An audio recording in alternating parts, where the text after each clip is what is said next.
From the moment I was born, my parents disliked me. Dad called me a burden, and Mom said filth runs in my blood. Each time Dad lost at gambling, he'd take it out on me. I'd scream for help, but Mom would just give me a cold glance. Don't call me your mother. You got his blood running in you. You're just as rotten as he is. Until the year I turned 6, when a group of police officers stormed into our home and pinned my father to the floor while he was playing cards. That was when I found out Mom came from a wealthy family in the city. She had been abducted and trafficked here. And I was the daughter born from that nightmare, the child of her abductor. The man in charge kicked the door open. His eyes sweep point across the room before landing on my trembling mother in the corner. His eyes welled with tears. Becca, I'm sorry it took me so long. My mom, Rebecca Morris, slowly lifted her head. When she saw the man's face, she threw herself into his arms and sobbed uncontrollably. The police took away my dad, the trafficker, along with everyone else involved. The man in the suit took off his jacket and draped it over Mom's frail shoulders. He reached out to pat her, but seeing her bruises froze his hand midair. Then he clenched it into a fist. Becca, I'm here to take you home. Mom nodded weakly. When she stood up, her body swayed. She followed her brother, William Morris, toward a sleek black car. Waiting outside, she never once looked my way. I ran after them, gasping for breath and shouting, Mom, Mom, please, don't leave me. Only then did Mom stop walking. William turned around. His gaze was icy. What do you want? A police officer walked over, looking uneasy. Mr. Morris, the trafficker, has been arrested. Ms. Morris is the child's only legal guardian available to care for her. According to the law, the child has to stay with Ms. Morris for now. William's face darkened. He glared at me like I was an eyesore. Officer, my sister's mental state is very unstable right now. This wretched child is the living reminder of her trauma. Forcing her to see the trafficker's kid every day would just reopen her wounds. I understand it's the law, but can't we make an exception? You can send her to an orphanage first. Once Rebecca recovers, she can take her back. The officer shook his head firmly. In the end, William reluctantly turned to his bodyguard and muttered, Fine. Let her ride in the trunk. I froze, not knowing what to do. The bodyguard walked over calmly and lifted me by the back of my collar, like he was picking up a stray cat. I turned back to look at Mom. She stood with her back to me, her shoulders trembling. The moment the trunk slammed shut, everything went black. I curled up in the cramped space, choking on the suffocating smell of gasoline and dust. When the car started, I tumbled around helplessly, my head hitting the metal repeatedly. My stomach churned violently, and I fought with all my strength not to throw up. I was terrified they'd be like Dad and would drag me out to beat me senseless. But in the end, I couldn't hold it in and threw up. Panicked, I yanked off my jacket and tried wiping up the mess, but the awful stench still caught William's attention. He ordered the driver to pull over. Seeing the trunk smeared with vomit, he clenched his fist so hard his knuckles cracked. Instinctively, I squeezed my eyes shut and curled into a tight ball. Please don't hit me. I'll never do it again, I promise. William's raised fist froze midair. In the end, he lowered it and slammed the trunk shut. I didn't know how much time had passed before the car finally stopped. The trunk opened, and the blinding light made me squint. William stood above me, looking down with pure disgust. What are you waiting for? Get out now. I scrambled out on all fours, my legs so weak I couldn't stand. Before me stood a mansion bigger than anything I'd ever seen. It looked like a castle. A row of staff lined the entrance, greeting William when they saw him. William wrapped an arm around Mom's shoulder and led her inside. Becca, it's fine now. You're home now. An elderly woman with a kind face hurried out to greet them. The moment she saw Mom, tears welled in her eyes. My dear child, you're finally home. You must have suffered so much all these years, haven't you? Grandma held Mom tightly and sobbed, while William gently comforted them. No one spared me a single glance. I stood there, watching their reunion, A dull ache tightening in my chest. Then a girl a few years older than me came running down the stairs. She was dressed like a princess, complete with a sparkling tiara. Aunt Becca, you're finally back. Olivia Morris threw herself into Mom's arms. Mom stiffened, but still raised her hand and gently patted Olivia's back. Olivia looked up, spotted me, and frowned. Pointing at me, she turned to William. Dad, who's she? Why is she so stinky? William's face darkened. He motioned for me to come over, his tone cold and flat. Come here. I didn't dare move, standing there like a terrified fool. He frowned. Don't you understand me? Or are you deaf? I shuffled forward in tiny steps. He gripped my chin and forced me to look up at him. Listen well. From now on, in this house, keep your mouth shut and don't upset your mother. Otherwise, I have hundreds of ways to make you disappear. His grip was so tight I could hardly breathe, but I didn't dare make a sound. Janet Thompson, my grandmother, gave me a once-over. So, this is the wretched child? She does look a bit like Becca. What a pity. She sighed, then turned to a maid. Take her to get cleaned up. Prepare a room for her in the basement. And remember, she is never to appear in front of Becca. The maid nodded slightly, then led me through the back door and down into the basement. She tossed me a set of Olivia's old hand-me-down clothes. Change into these. Then she turned and left, locking the door behind her. There wasn't even a bed. I hugged the soft and clean clothes to my chest and lay on the cold floor. It pressed hard against my bones that I couldn't sleep at all. By midnight, my stomach was growling nonstop. I tossed and turned for hours before I couldn't take it anymore. I knocked on the door. Can I please have something to eat? I called out for half an hour before a maid finally came in. She set a bowl down hard on the floor. It seemed to be leftover oatmeal. As I stared at the bowl on the floor, I remembered the dog back in the countryside town. Its food was always served the same way. When I didn't move, the maid snapped impatiently. Eat up. I've got to clean up your bowl. Still, I didn't move. She kicked the bowl, and the oatmeal splattered across the floor. Then starve. After she left, I bent down and ate the oatmeal off the floor one bit at a time. From that day on, my bowl always sat in the corner of the hallway, right beside their pet Samoyed's bowl. Its name was Max. Sometimes I fought Max for food because his kibble smelled better than my oatmeal. For that, I often got beaten by Olivia. She'd stomp on my hand with her polished leather shoe, calling me a filthy mutt for stealing from a dog. I never dared to fight back, because I knew if I resisted, the punishment would be worse. Most of the time, I hid in the basement. I did everything I could to avoid crossing paths with Mom. But I could still hear the sound of things shattering and her muffled sobs coming from her room. William hired the best psychologist money could buy, but it didn't seem to help at all. Mom's temper was growing more and more volatile. One time during dinner, I didn't move out of the way fast enough and bumped into her. She completely lost it. She banged her head against the wall, sobbing. Why? Why? William rushed forward, wrapping Mom in his arms, comforting her. After helping Mom upstairs, he suddenly shoved me to the ground and kicked me hard in the stomach. Can't you just stay out of her sight? Haven't you and that beast of a father already ruined Becca enough? Why must you keep showing up and upsetting her? I curled up on the floor. The pain was so intense I couldn't even cry. Out. Still unsatisfied, he kicked me again. It wasn't until Janet shouted at him that he finally stopped. That night, I came down with a fever. Lying on the freezing basement floor, my body shook violently as my temperature dropped. It felt like I was dying. Thinking of the look on Mom's face whenever she saw me, those eyes full of pain and hopelessness, tears slipped silently down my cheeks. Mom, if I die, will you finally forget the memories of being abducted? Will you stop hurting then? I closed my eyes, too exhausted to fight it anymore. Half conscious, I thought I heard Mom's voice again. How is she? She's running a fever, Ms. Morris. Has the doctor checked on her? Yes, Ms. Morris.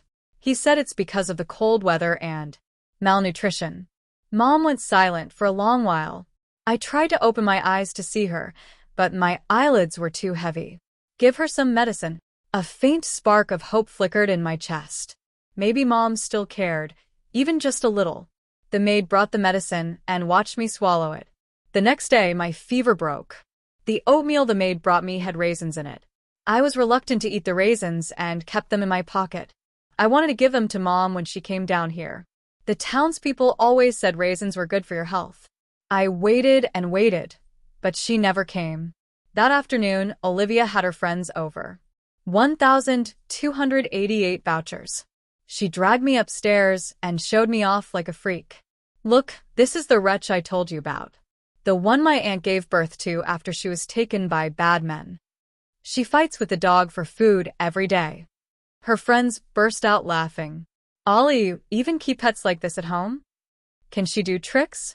Make her bark for us. Olivia lifted her chin proudly. Hey, wretch. Bark for me.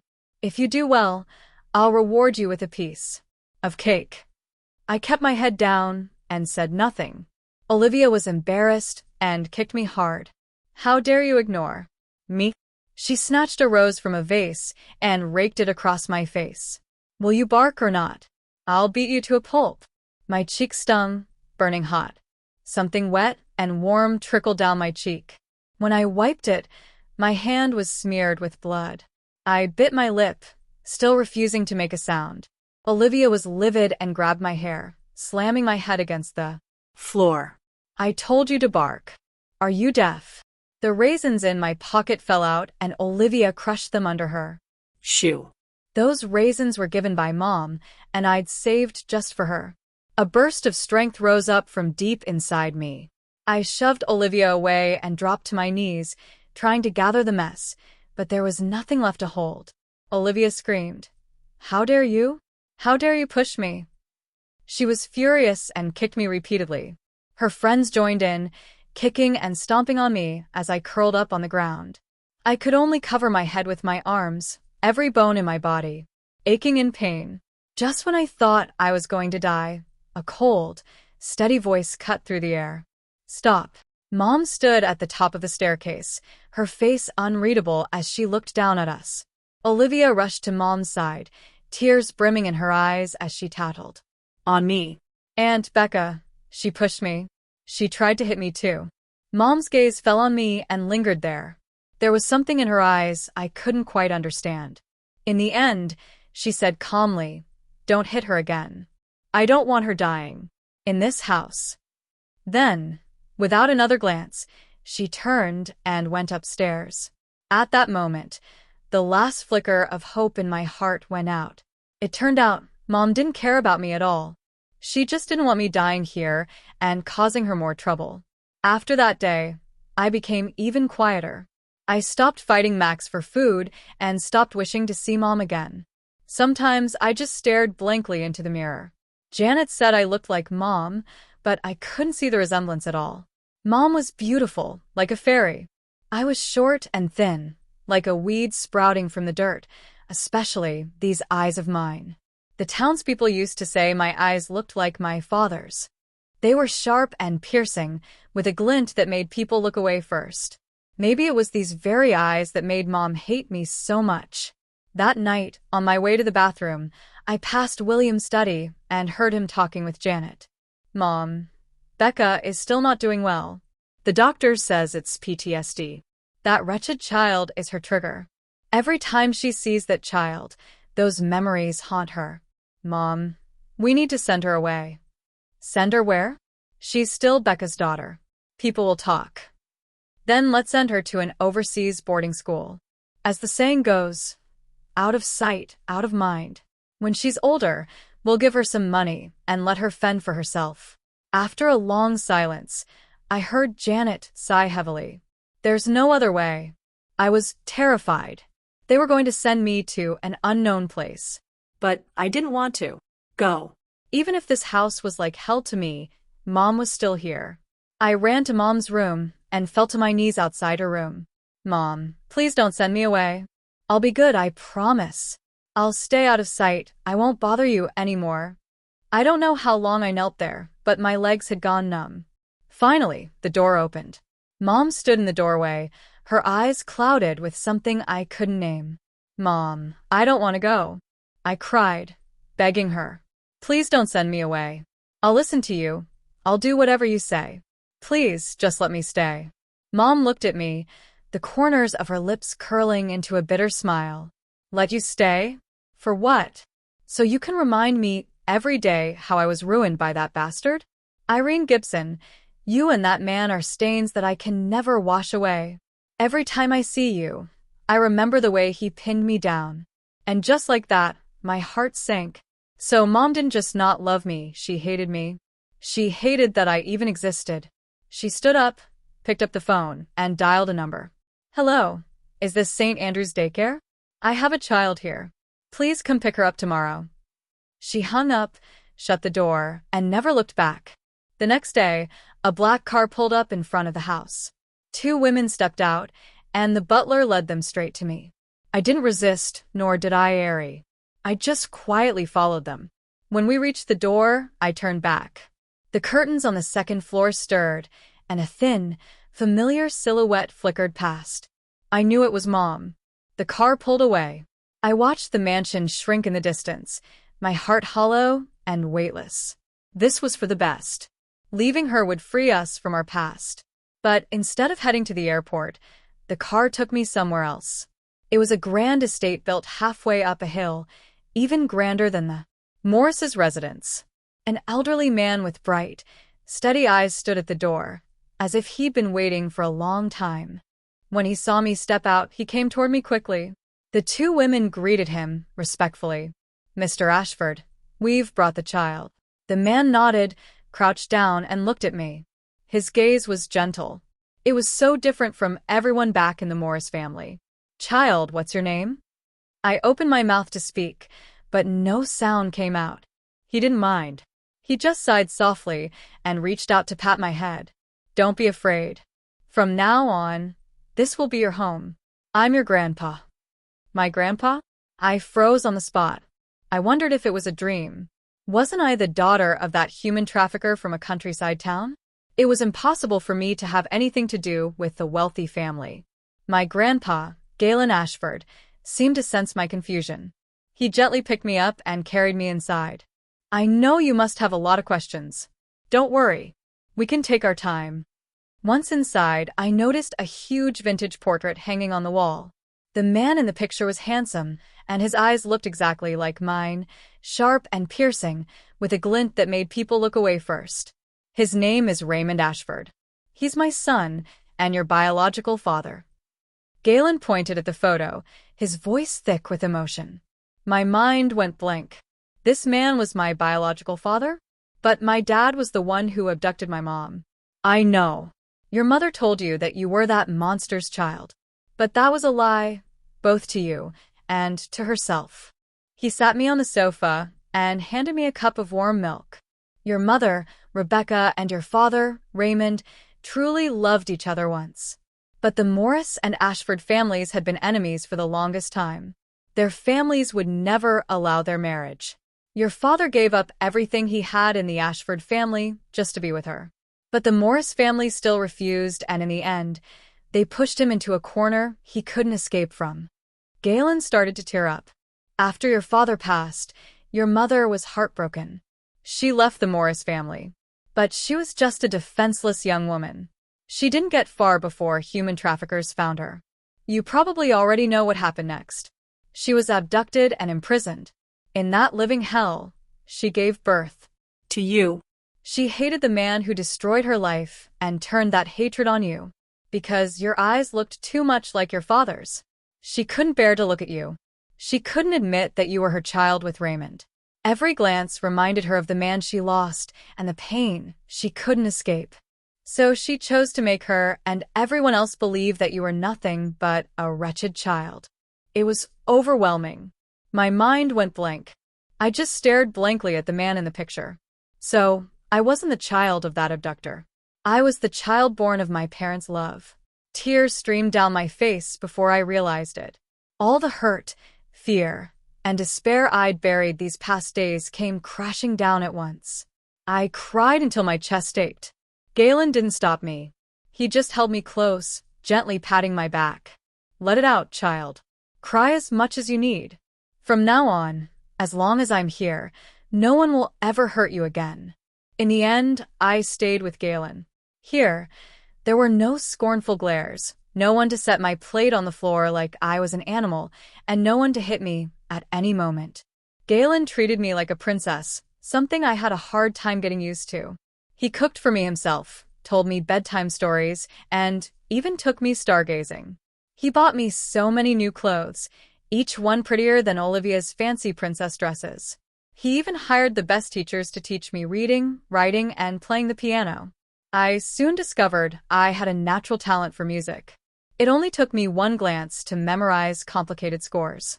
My teacher said I was a prodigy. When Galen heard that, he just smiled and ruffled my hair. Of course, Rennie is a genius. You'll grow up to be even better than Raymond. That's when I learned my father had been a musician too, but was destroyed by the Morris family's oppression.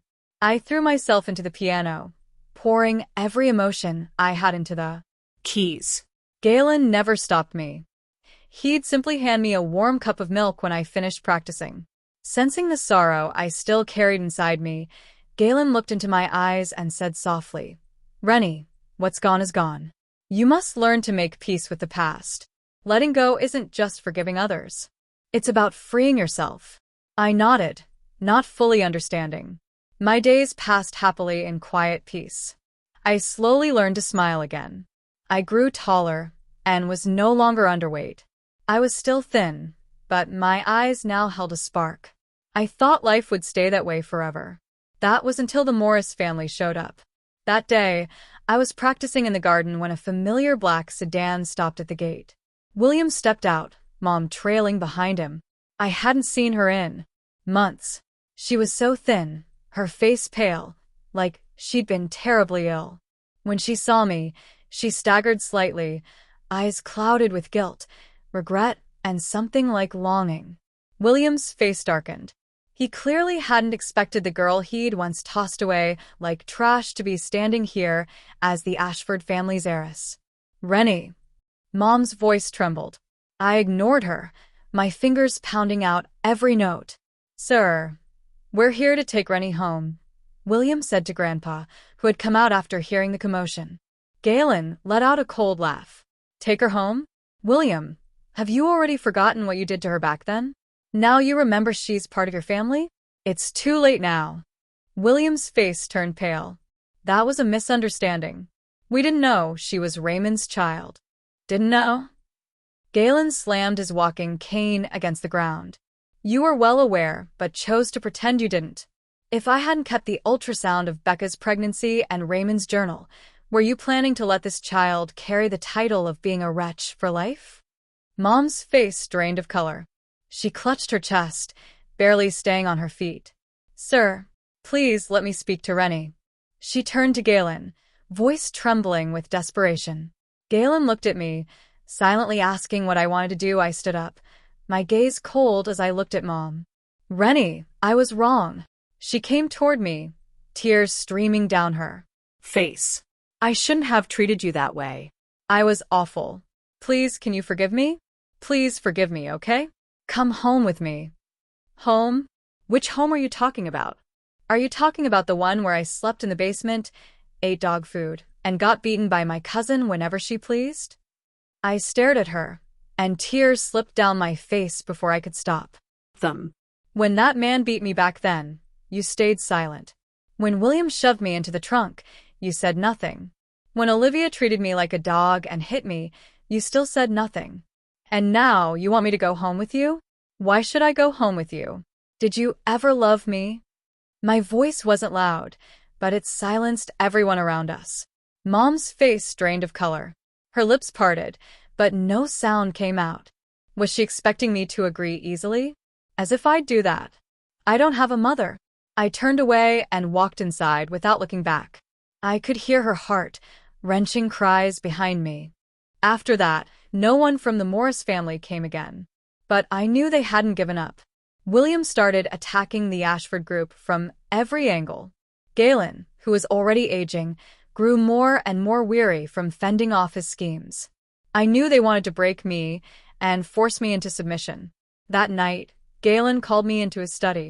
He took out a folder. Rennie, these are 30% of the Ashford Group shares. From today on, you're the company's largest shareholder. I froze. Grandpa, I don't want this. Take it. Galen's tone left no room for refusal. Rennie, this is the only thing your father left you, and it'll become a weapon to protect yourself. The Morris family won't stop. I'm getting old, and I can't protect you forever. You need to grow up fast and fight back. Looking at the silver in his hair and the deep lines at the corners of his eyes, my eyes teared. But Grandpa, I don't want to fight. I know. Grandpa patted my head gently. But sometimes, it's not about what you want, it's about what you must do. Because your very existence is a threat to them. I clutched the share transfer document tightly. I knew my days of peace were over. Not long after, the Ashford Group held a shareholders' meeting. I attended as the largest shareholder. When I stepped into the conference room, everyone froze, including William. He probably never imagined that the child he once bullied would one day become his greatest rival. Irene, what are you doing here? Mr. Morris, I greeted, curling my lips in a faint smile, mirroring his Tone. long time no see. By the end of that meeting, I dismissed several executives William had bought off and replaced them with Galen's men. Every pawn William had planted inside the Ashford Group was rooted out, one by one. Furious, he slammed a glass on the table and jabbed a finger at me. You ungrateful brat. Have you forgotten how your mother raised you? Oh, I remember. I looked at him calmly. I also remember who locked me in a trunk and how I nearly died from suffocation. Mr. Morris, you should calm down. If you push too hard, it won't end well for anyone. My words silenced everyone in the room. William's face turned red, and he quickly stormed out. I was well aware that the war between me and the Morris family had officially begun. William pulled every dirty trick he could, spreading rumors that I was cold-blooded, ungrateful, and that I denied my own mother just to seize power. Every headline branded me as the vicious heiress of the Ashford family. The Ashford Group's stock price plummeted because of the rumors. Galen was worried sick, but I remained calm. Because I knew the best way to silence rumors wasn't to explain, but to bury them under an even bigger scandal. I reached out anonymously to a well-known journalist and handed over everything I had, from the ultrasound showing my mother's pregnancy, my father's diary, to a recording of William trying to send me to an orphanage back then. I even included a video that was secretly recorded by a maid, proof of how Olivia used to torment me. 3 days later, an article titled Secrets of the Elite, The Tainted Heiress and the Abandoned Family went viral across the internet. It laid bare the tragic love story of Mom and Dad, the cruelty of the Morris family, and the inhuman suffering I had endured since childhood. Every piece of evidence was out in the open. Public opinion flipped overnight. Those who once hated on me now pitied me, criticizing the Morris family for their shamelessness. The Morris family's stock hit rock bottom overnight. William scrambled to do damage control, but nothing worked. Janet was so enraged, she had a heart attack and was rushed to the hospital. Olivia was expelled after the video of abuse surfaced, turning her into a public pariah. The Morris family descended into chaos. As for me, I just sat by the window, calmly playing the piano. Galen came over and set a warm glass of milk beside me. Rennie, you did well. I shook my head. But Grandpa, I don't feel happy. No, I wasn't happy at all. Watching the once proud Morris family fall from grace didn't bring me satisfaction, but only emptiness. Because deep down, I knew it all began with my mother. No matter what, she was still my mother. Cutting her off completely was never truly possible. After the report was released, she locked herself in her room for 3 days. On the 4th, she jumped from the top floor. Fortunately, a rescue air mattress had been prepared downstairs. She survived, but both her legs were broken. I went to the hospital to visit her. She lay on the bed, looking frail and gaunt. When she saw me, tears rolled down her clouded eyes. Rennie, I'm sorry. I stared at her, emotions swirling inside me. I was supposed to hate her, but somehow I couldn't bring myself to hate her. Why? I asked. I was scared. She closed her eyes. Her voice was faint. I was afraid that if they knew you were Raymond's child, they'd destroy you, just like they did with him. I thought if I kept you away from me, away from the Morris family, you'd be safe. I thought having you hate me was better than watching you die with Me. So behind all her cruel acts, there was only a desperate, self-sacrificing kind of love. Suddenly, it all felt absurd. She and I were just two fools trying to protect each other in the cruelest way possible. It's all in the past now. Mom opened her eyes, looking at me with a flicker of hope. You've forgiven me? I didn't answer. It was exhausting to harbor such hate for someone. But forgiveness wasn't something that happened overnight. I just didn't want to continue hating her. I stood up, ready to leave. Rennie, she suddenly called out. Could you call me Mom again? My steps faltered, but I didn't turn back. Take care of yourself, Ms. Morris. With that, I opened the door and walked out. Outside, Galen was waiting. He said nothing, just draped his coat over my shoulders. I was surrounded by his silent warmth. After that, William could no longer fix the wreck the Morris family had become. He sold off most of their assets just to patch the holes in his crumbling company. From then on, the Morris family never recovered. Olivia was sent abroad and never came back. After being discharged, Janet went abroad too. The once mighty Morris family simply fell apart. Mom's legs never healed, and she was left with a permanent disability. She never returned to the Morris' residence, choosing instead a small house in the suburbs where she lived alone. Sometimes I'd visit. There were no more harsh words between us, but neither were there the deep, tearful reconciliations you read about in novels. We were just two strangers, sipping tea and trading small talk that meant nothing. I took over the Ashford Group. With Galen's guidance, I ran the company smoothly and steadily. On my 18th birthday, Galen gifted me a violin my father had left behind. Inside the case was a letter, written to my mother. Becca, if it's a girl, name her Rennie. May her life be filled with peace and joy. I held that letter and cried for a long time. Later, I started a foundation to help women and children who'd been trafficked. I hoped the world could have fewer tragedies like mine and Mom's. 6 years later, Mom passed away from cancer. She left peacefully. Among her belongings, there was only one photograph. It was taken when I was 6. It was the day she was rescued, caught candidly by a reporter. In the picture, she stared blankly ahead, while I stood behind her, reaching out my tiny hand to grasp the hem of her dress. On the back, there was a short note. My dear Rennie, Mom loves you. May you enjoy your life peacefully and happily. I tucked the photo into my pocket. Looking up at the window, the warm and gentle sunlight poured in. At last, I could live the way my father wished, a peaceful, happy life.